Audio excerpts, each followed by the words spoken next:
Disney has a perception problem. That's right. Right now, the public, most of the general public, or much of the general public, is looking at this company and starting to ask a question. Are they really family friendly? And if you've looked at the way they've mischaracterized the parental rights and education bill in Florida with the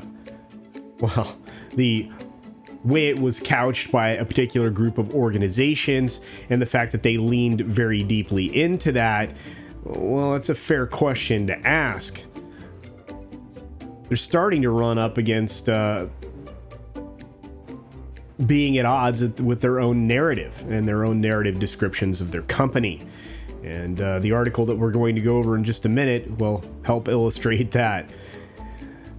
Disney, what's it going to take to fix you? Here we go.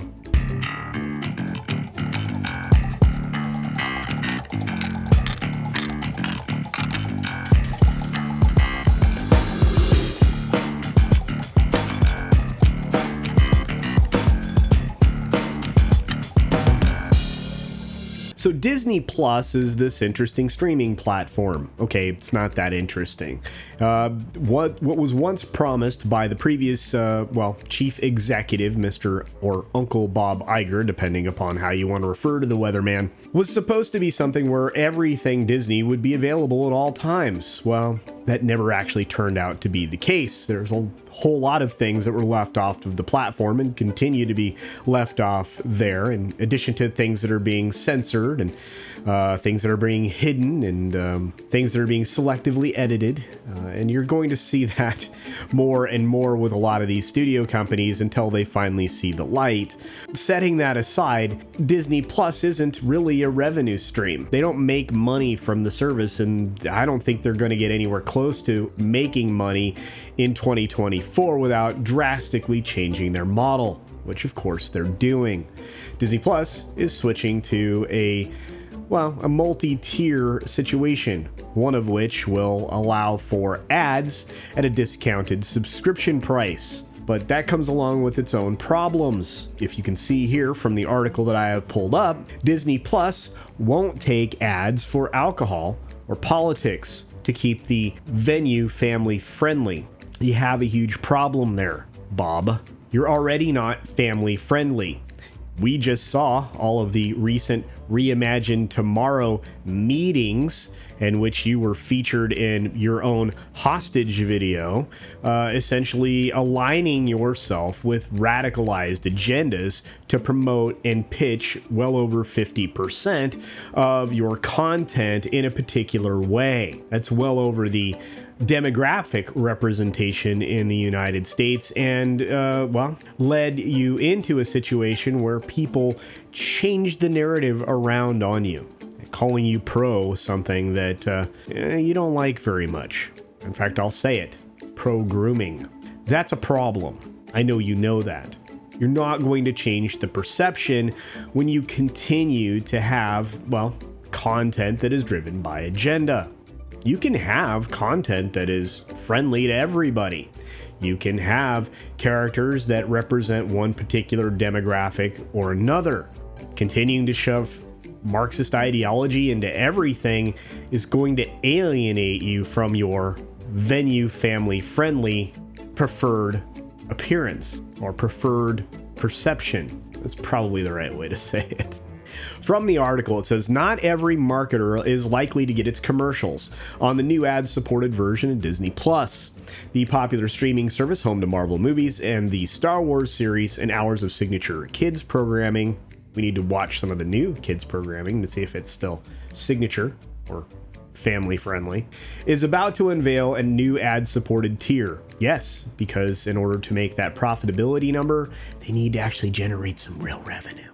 This is part of a broader move by a big entertainment companies like Disney to lure new subscribers to its broadband entertainment hubs with cheaper subscription levels and indeed the opportunity to actually earn some profit, which I'm adding there because it's not in the article. Disney's being very careful according to two media buyers with knowledge of the recent discussions that were being held between the company and advertising agencies, wary of overwhelming the streaming outlet with a glut of ads that might obscure the service's family-friendly environment. Again, well, you know what? I'll wait. There's an article I'm going to follow this up with. But the executives say Disney has already signaled to agencies that the new version of Disney Plus will not accept alcohol or political advertising at its launch.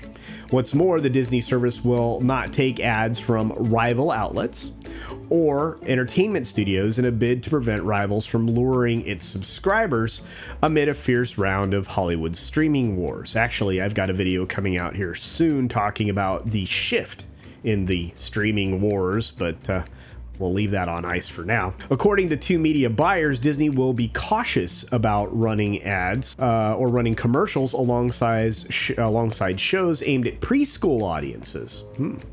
And it will run no ads at all when an individual user profile in control of the viewing experience indicates a young child is watching. Disney declined to make executives available for comment. Media buyers indicated that they were a little surprised about the amount of control the company exerting over potential ad roster for the service, but also noted the dynamic might create a sense of scarcity for Disney Plus commercial inventory, which could in turn increase demand from marketers interested in the services. So we'll have to see where this goes. I find it interesting. They put the upfront schedule in here for some reason that really doesn't tie well into the article. By skipping to the end of this article, we go into this part, which is important. Disney executives appear enthusiastic about the ad-supported venture. An ad-supported tier on Disney Plus is going to give us the ability to reach even more of a broad audience as we expand Disney Plus across multiple price points. Well, of course, people are going to want the cheapest. We're headed into a recession, Bob. You probably already know that. Actually, we're not headed there. We're in a recession, Bob, and you probably know that as well. And some of our other services, we can see the additive nature of an ad-driven service that will enable us to keep the price lower. Well, of course. Also, it'll make them more profit, which they absolutely need to do, kind of like Warner Brothers Discovery is kind of mapping out. Peacock has already kind of outlined, and other services with similar models. But that's not the interesting part of the story. On the very same day that this article ran, we get one from Variety as well that says John Watts' Star Wars series revealed a galactic version of 1980s coming-of-age adventures. Wait a minute. Coming of age. We're back to the sexualization aspect of things. Disney, watch it. This is unbelievable. Rumors first circulated in February that Tom Holland's Spider-Man director John Watts was circling a Star Wars television series at Disney Plus. Vanity Fair now confirms the show. Lucasfilm has given no plot details about the project. Vanity Fair reports the show is being developed under the code name Grammar Rodeo, which is a reference to an episode of The Simpsons in which Bart and his schoolmates steal a car and run away for a week using a phony educational event as an alibi. Of course, the show will be taking place during the post-Return of the Jedi a reconstruction after the fall of the Empire, the same as the Mandalorian time period, but its plot remains a secret. Well, look, it's already been given away. I have no hope for this. Again, this is going to probably steer greatly into sexuality, doing something that Disney is really finding a great deal of folly in at the moment. I'm not super excited to hear about this series or any other direction that Disney is going to go when it comes to the nature of this kind of content driven at children. As you can see here in this final article from Variety and their VIP Plus Variety Intelligence platform, Disney fiscal Q2 reaction, parks riding high for now. Disney Plus wouldn't be doing much of anything if it weren't for the parks. The parks are the cash cow. They always have been, at least for the last several decades. They will continue to be that way. But right now, as we head into the depths of a recession, because we're in one now, but as we head into the depths, you're going to start to see people spending a lot less at the theme parks. I would encourage you to take an opportunity to go through this article. It's well worth your time, basically describing how the theme parks industry came back to life. What they're not calling out here is the fact that they've increased their revenue in such a substantial way in such a short period of time by creating a new way of utilizing their pay-to-play service as Genie rather than FastPass Plus. And it's basically a buy the front of the line pass, which is essentially destroying the experience for people when they go to the theme parks. And as they reevaluate that, I imagine that people are going to say, I'm not spending my money on this, just like people are not exactly super thrilled to spend $6,000 to go on a Galactic Star Cruiser voyage. Anyway, I could ramble on and on here, but feel free to go through this. It's quite interesting and how they break down the Q2 results.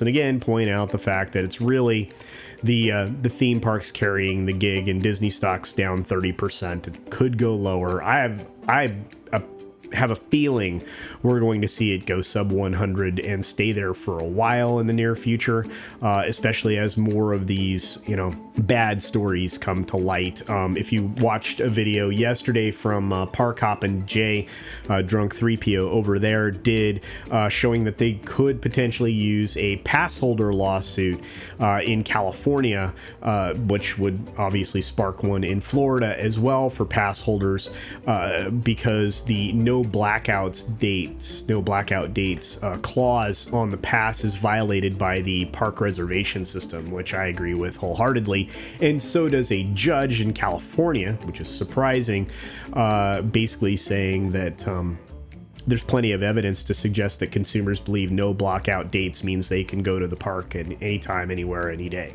And of course they can. Anyway, with that all being said, what do you think? Do you think Disney still represents anything remotely close to family friendly? Do you think that they realize that they're literally destroying their brand when it comes to their reputation with families? I don't think parents are going to find a lot of the recent content and the upcoming content particularly family friendly.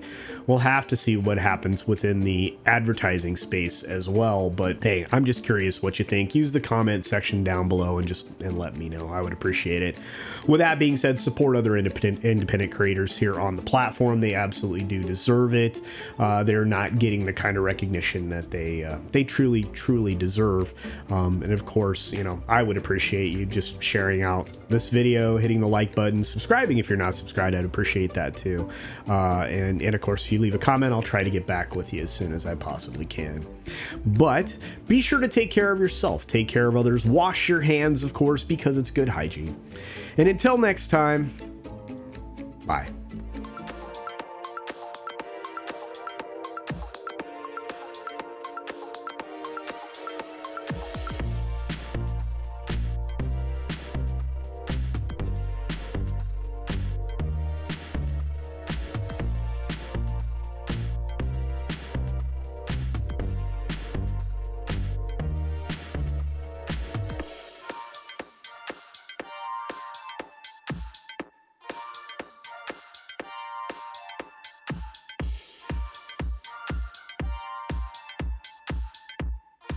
Thanks for visiting today.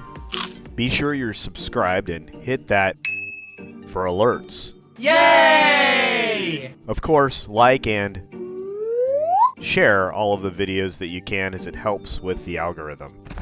Have a great day.